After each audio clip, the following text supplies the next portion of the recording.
कहानी की शुरुआत होती है अमेरिका के एक बेहद ठंडे इलाके में, एकदम सुनसान बर्फीली जमीन पर। सर्दियों का वक्त है तो पूरा इलाका बर्फ से ढका हुआ था। एक जवान लड़की लड़खड़ाते हुए भाग रही थी। उसकी सांस फूल रही थी, आंखों में डर था। थोड़ी देर के लिए उसने रुकने का सोचा, लेकिन फिर खुद को मजबूर किया कि नहीं, भागते रहना है। अगले दिन हम हाकाई मतलब कोरी लैम्बर्ट को देखते। वह एक शिकारी है जिसकी नजर बड़ी भेड़ियों के झुंड पर। उसने जबरदस्त निशाना लगाते हुए एक भेड़िए को मार डाला। उसके बाद बाकी वहाँ से तुरंत भाग गए। आज कोरी ने वादा किया था कि वो पूरा दिन अपने बेटे के साथ बिताएगा। जैसे ही उसने किसी को बुलाया, वो पहले से एकदम तैयार आया। राइफल कंधे पे लटके हुए थे उसके। इसके बाद कोरी अपने बेटे को लेकर उसके नाना नानी के घर गया। उसने अपने बेटे से कहा कि बस थोड़ी देर यहाँ पर इंतजार करो, मैं थोड़ा आसपास देख कर आता हूँ, सब सही है ना। दरअसल कोरी यहाँ पर काम से आया था। उसके ससुर ने उसे लोकेशन बताई जहाँ पर एक गाय का बछड़ा गायब हो गया था। उन्हें शक था कि इस एरिया में कोई माउंटेन लायन है, तो उनकी भेड़ बकरी गायों के लिए खतरा हो सकता है, इसीलिए कोरी को बुलाया था। लेकिन जब कोरी उस माउंटेन लायन को ढूंढने निकला तो उसे बस पैरों के निशान दिखे, लेकिन ये किसी शेर के नहीं थे।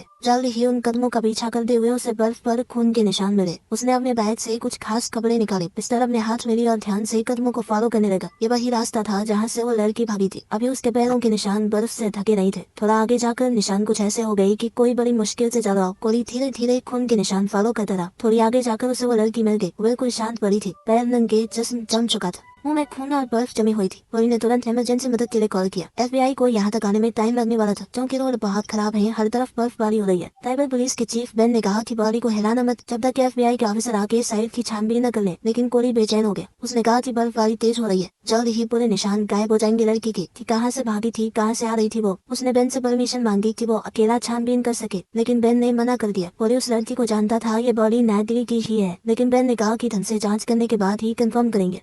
थोड़ी देर बाद एक गाड़ी वहाँ पर आई और उसके पास गया तो ड्राइवर सीट पर एक लड़की बैठी थी, जिसने अपना नाम जेन बैनर बताया। वो यहाँ पर अकेले आई थी और ठंड के लिए तो बिल्कुल तैयार नहीं थी। उसने हल्के कपड़े पहने हुए थे, इस तरह से तो जम जाएगी। उसने बताया कि मुझे ट्रेनिंग के बीच में यहाँ पे भेज दिया गया। एक FBI एजेंट का ऐसे रेंटल वैन में यहाँ पर आना बेन को बहुत अजीब सा लगा। किसी की नानी ने जेन को पहनने के लिए कपड़े दिए। ये कपड़े असल में उनकी नातिन के थे। वो बहुत खुश नहीं थी जेन को ये कपड़े देकर। जेन जब बाहर आई तो उसे देखकर कोरी एक पल के लिए जमा रह गया। अपनी बेटी की पुरानी यादें उसे सताने लगी। अब तक हम इतना तो समझ चुके थे कि उसकी बेटी शायद अब इस दुनिया में नहीं है। आगे हुआ क्या ये नहीं पता। यार इसके बाद कोरी ने किसी से कहा कि मैं कुछ घंटों में वापस आ जाऊंगा। बर्फीला तूफान रुक गया था और अब साइड पर वापस जाने का वक्त था। कोरी और जेन वहाँ पर एक साथ गए। ट्राइबल पुलिस चीफ बेन दूसरी स्लेड पर वहाँ आया। ट्राइबल पुलिस ने पहले ही साइड को सिक्योर तो कर दिया था। तूफान रुक चुका है पर कभी भी दोबारा आ सकता है। बेन और कोरी अभी भी बहस कर रही थी। कोरी बार बार हो रहा था कि मैं जानता हूँ इस लड़की को, ये नैटली है। जेन ने बॉडी का पास से इंस्पेक्शन किया और कहा कि फोरेंसिक्स को बुलाना बहुत जरूरी है। कोरी ने बताया कि उस लड़की का घर यहाँ पास ही में था, पर किसी ने भी अब तक मिसिंग रिपोर्ट नहीं लिखवाई। सबसे अजीब बात ये थी कि लड़की इसी इलाके से है तो भी नंगे पैर क्यों निकली। जेन ने कोरी से पूछा कि तुम क्या सोचते हो इस बारे में। कोरी ने निशान देखकर बताया कि ये बेचारी बर्फ में भाग रही थी, न जाने कब से, फिर थक हार कर यहाँ पर गिर गई। बर्फीली हवा उसके फेफड़ों में जाने की वजह से पल्मोनरी हेमरेज से उसकी मौत हो गई। जेन ने कोरी से कहा कि क्या तुम भी इन्वेस्टिगेशन में मदद करोगे। कोरी एक शिकारी था, लेकिन उसका टैलेंट यहाँ पर काम आ सकता है। कोरी ने हाँ कहते हुए कहा कि जानवर और इंसानों में ज्यादा फर्क नहीं है, इसी का भी शिकार कर सकता हूँ मैं। बाद में हम कोरी को देर रात तक कोरिया तैयार करते हुए देखते, तब किसी उसके पास है। उसने नैटली के बारे में सुन लिया था। उसने सिर्फ इतना पूछा कि क्या वो सब दोबारा से हो रहा है। कोरी चाहते हुए भी अपने बेटे को मना नहीं कर पाया।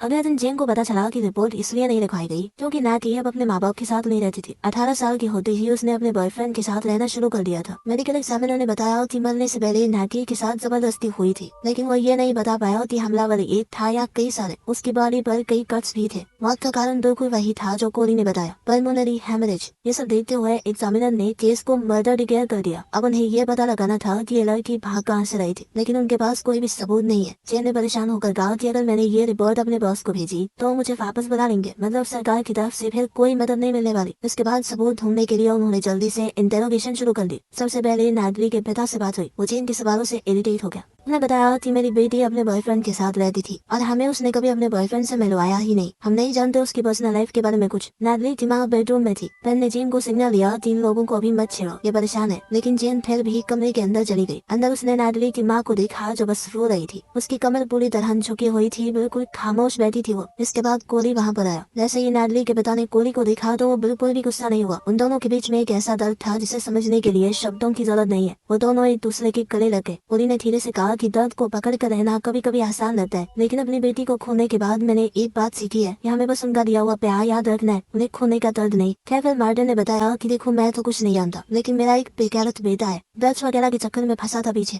वो लड़कियां ना लिटिल फेदर बॉयज उनके साथ घूमता है, चाहे जैसा भी है। नागी अपने भाई से बहुत प्यार करती थी, वो शायद कुछ बता सकता है। इसके बाद बेन, जेन और कोरी लिटिल फेदर बॉयज के एरिया में गई। जैसे ही वो लोग वहाँ पहुंचे, अंदर तेज म्यूजिक बज रहा था। बेन ने बताया कि टोटल 4 भाई है और कोई भी आसानी से मानने वाला नहीं है, एक से बढ़ के एक ऐसा। कोरी घर के पीछे की तरफ गया, जबकि बेन और जेन आगे के दरवाजे पर गए। दरवाजा सैम नाम के एक लड़के ने खोला, ऐसा लग रहा था उसने दबा के नशे किए हुए। उसने धीरे धीरे कहा कि मेरा दूसरा भाई जेल में, और चिप जो नैडली का भाई है वो घर में नहीं है। तभी अचानक से उसने बेन और जेन पर पेपर स्प्रे से हमला कर दिया। दोनों की आंखों में तेज जलन हुई, उनकी नजरें धुंधली पड़ गई। लेकिन कोरी ने एकदम आराम से फावड़ा उठाया और लड़के के ऊपर फटाक से मारा। दूसरा लड़का खुद ब खुद लड़खड़ा कर गिर गया।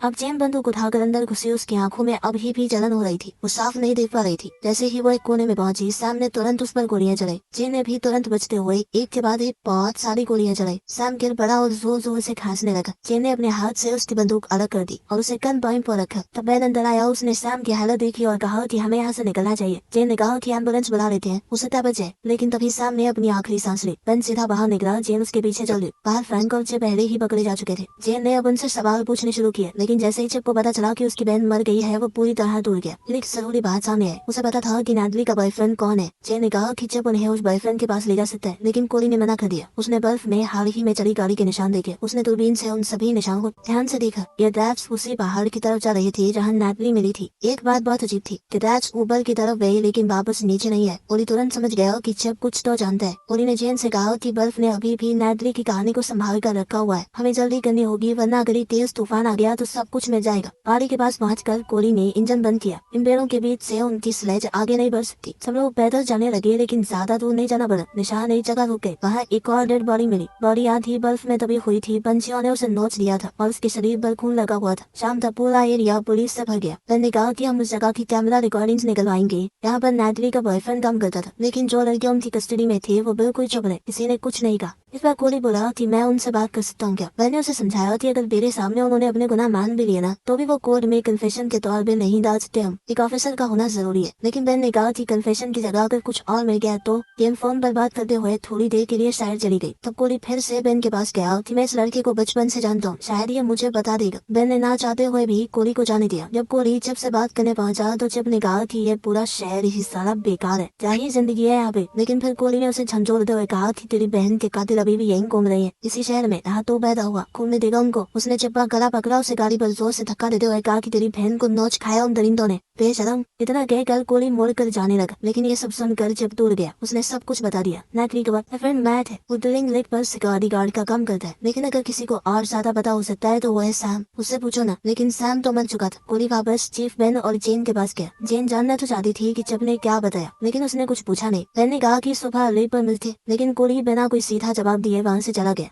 जल्द ही उस लाश की पहचान हो गई, वो नैडली का बॉयफ्रेंड मैट ही था। वो ड्रिलिंग स्टेशन पर काम करने वाला एक सिक्योरिटी स्टाफ मेंबर था। जेन जब ये खबर कोरी को देने उसके घर गई तो कोरी ने उसे अंदर बुलाया ताकि वो ठंड से बच सके। जेन घर के अंदर आई और जब कोरी पानी लेने गया तब उसकी नजर फैमिली फोटोज पर पड़ी। कोरी ने वापस आकर एक फोटो की तरफ इशारा करते हुए कहा कि मेरी बेटी का नाम एमिली था। जो सुनकर जेन ने दुख जताया। फिर कोरी ने अपनी बेटी एमिली के साथ हुआ पुराना दर्दनाक किस्सा बताया। उस वक्त कोरी एक दूसरे शहर में काम करता था। उस दिन कोरी अपनी पत्नी विल्मा के साथ एक छोटी सी ट्रिप पर निकल गया। घर पर 16 साल की एमिली और उसका छोटा भाई केसी अकेले रह गए। उस रात उनके घर में बिना बताए एक पार्टी हुई। सुबह नैडली का फोन आया और उसने बताया कि एमिली गायब हो गई है। बाद में चरवाही को एमिली की लाश घर से 20 मील दूर मिली, लेकिन तब तक लोमड़ियों ने उसके शरीर को इतना खा लिया था कि ऑटोप्सी से भी कुछ पता नहीं चला। ये सब याद करके कोरी को बहुत दुख हो रहा था। उसकी आवाज में कपकपाहट थी। जेन समझ गई कि उसने कुछ ज्यादा पूछ लिया। अगली सुबह बेन कुछ यूनिफॉर्म वाले ऑफिसर्स को लेकर जेन के साथ मैट की स्टेशन की तरफ गया। कोरी एक अलग रूट से स्लेज का इस्तेमाल करते हुए निशानों को फॉलो करता हुआ आया। जेन ने नए ऑफिसर्स को सब कुछ समझाया। उनका काम है मैट की ड्रिलर की तलाशी लेना और देखना कि वहाँ कोई सुराग तो नहीं है, तो नैडली के कत्ल का कनेक्शन दिखा सके। कोरी से भी कहा गया कि अगर कुछ मिले तो रेडियो से बता देना। बर्फ में कोरी आगे बढ़ता रहा। उसने जानवरों के पंजों के निशान फॉलो किए और एक मरी हुई जानवर की बॉडी तक पहुंच गया। उधर स्टेशन पर गार्ड्स ने कहा कि हम भी मैट के गायब होने की रिपोर्ट करवाने वाले थे। उन्होंने कहा कि मैट तो 2 दिन 2-3 दिन से गायब है क्योंकि उसका अपनी गर्लफ्रेंड से झगड़ा हो गया था ना। जेन ने नोटिस किया कि 2 गार्ड थोड़ी सी जख्मी लग रहे हैं। उन्होंने बहाना बनाया कि हमारा काम इतना मुश्किल है, हेलमेट वगैरह कुछ देते नहीं है कंपनी वाले, इसीलिए ऐसा होता रहता है। सुपरवाइजर ने आखिरकार ड्रिलर की तलाशी की परमिशन दे दी। कोरी ने दूरबीन से देखा कि जिन ट्रैक्स को वो फॉलो कर रहा है उसी हर ड्रिलर साइट के पास से गुजरती है। यहाँ बाकी ऑफिसर्स छानबीन कर रहे थे। ड्रिलर की तरफ जाते वक्त एक गार्ड ने जेन से पूछा कि नैटली ने मैट की मिसिंग रिपोर्ट दी क्या। इस पर जेन ने हाँ कहा कि हाँ नैटली ने खबर दी थी। इस पर गार्ड तुरंत बोला कि तुम लोगों को तो नैटली की डेड बॉडी मिली होगी। ये सुनकर सबको शक हो गया। बेंच ऑफिसर आसपास पोजीशन लेने लगे। गार्ड ने भी तुरंत बंदूक निकाली। वहाँ एक लड़ाई वाली सिचुएशन बन गई थी। जब वो लोग ना तो नैटली ना तो मैट से कई दिनों से मिले हैं तो उन्हें कैसे पता कि उसकी डेड बॉडी मिली है वहाँ पे। दरअसल नैटली के कत्ल की खबर अभी तक पब्लिक नहीं की गई थी, सिर्फ एक लड़की के मरने की खबर थी, नाम नहीं बताया। खैर हालात को थोड़ा संभालते हुए जेन ने कहा कि मैं FBI से हूँ, अगर कुछ गड़बड़ की तो देश में जहाँ मर्जी छुप जाना, बचकर निकल नहीं पाओगे।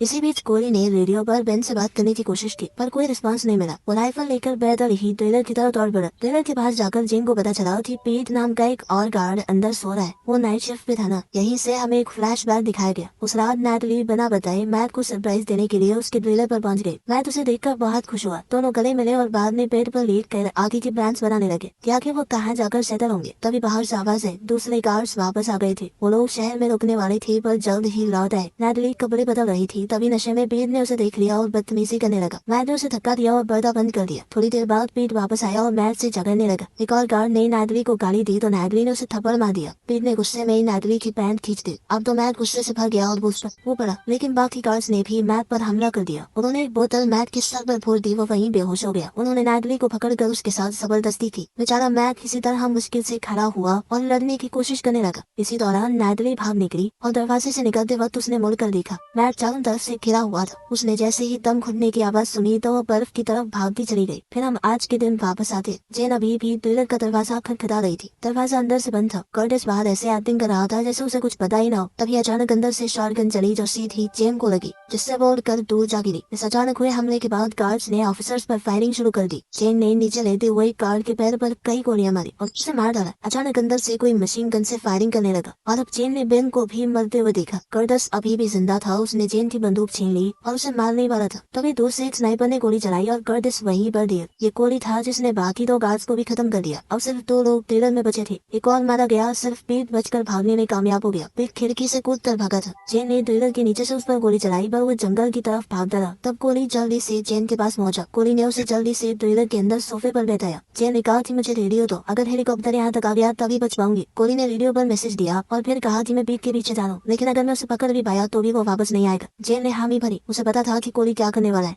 पीट जंगल में बर्फ के बीच भागता रहा। वो थक चुका था। उसकी सांसें तेज चल रही थी। फिर भी वो अपनी बंदूक पकड़कर आगे बढ़ता रहा, सिर्फ जिंदा बचने की कोशिश में। परेशान होकर पीट ने अपनी पिस्टल इधर उधर घुमाई, लेकिन उस वक्त कोरी ने एकदम सफेद सूट पहना हुआ था। आसपास बर्फ की वजह से वो 1% नहीं दिख रहा था। कोरी ने अचानक से उस पर हमला किया और उसे बेहोश कर दिया। जब पीट होश में आया तब उसका शरीर एक बैग के अंदर था। हाथ पैर बंधे हुए थे और चेहरा खून से भरा हुआ। कोरी ने शांत आवाज में कहा कि इस वक्त हम सबसे ऊंचे पहाड़ पर। पीट ने कहा कि मैं कुछ बात करना चाहता हूँ। कोरी पास में कटे हुए पेड़ पर बैठ गया एकदम शांत और कहा कि हाँ मैं बिल्कुल सुनने के लिए तो बैठा हूँ यहाँ पे। पीट धीरे धीरे हिलकर बैठने की पोजीशन में आया। तब उसकी नजर अपने नंगे पैरों पर पड़ी। उसके जूते गायब थे। ये देखकर वो बाहर घबरा गया। कोरी चुपचाप उसे देख रहा था। उसने कहा कि बोलना शुरू कर, टाइम बहुत कम है तेरे पास। पीट ने घबरा कर बोलना शुरू किया। हाँ मुझसे गलती हुई है। मैंने जबरदस्ती की थी उस लड़की के साथ। मैंने तो मैक को भी मार दिया था। आप मुझे जेल ले चलिए। मैं अपने किए की सजा भुगतने के लिए तैयार हूँ। कोरी ने कहा कि यहाँ पर कोई कानून नहीं है, सिर्फ मैं हूँ। उसका कन्फेशन सुनने के बाद कोरी ने अपना ब्लेड निकाला और पीट के हाथ पैर जिस रस्सी से बंधे हुए थे उसे काट दिया। उसने सीधा कहा कि अगर तुम हाईवे तक पहुँच गए तो आजाद हो जाओगे। यही चांस नैटली को मिला था। वो बेचारी तुम दरिंदों से बचकर 6 मील तक नंगे पैर बर्फ में भागती रही। अब तेरी बारी है कुत्ते। पीट अभी भी हालात को समझ नहीं पा रहा था। पीट को अभी भी लग रहा था कि ये मुझे जेल ले जाएगा। तभी कोरी ने बिल्कुल उसके कान के पास राइफल रख के चला दी। बंदूक की आवाज से घबरा कर पीट पागलों की तरह भागने लगा। रास्ता उसका साथ नहीं दे रहा था। पहाड़ थे, ढलान थी, गहरी बर्फ थी। वो कभी गिरता कभी हाथों पर चलने लगा। बिल्कुल एक जानवर की तरह भागता रहा। वो दूर खड़ा कोरी उसे बस देख रहा था।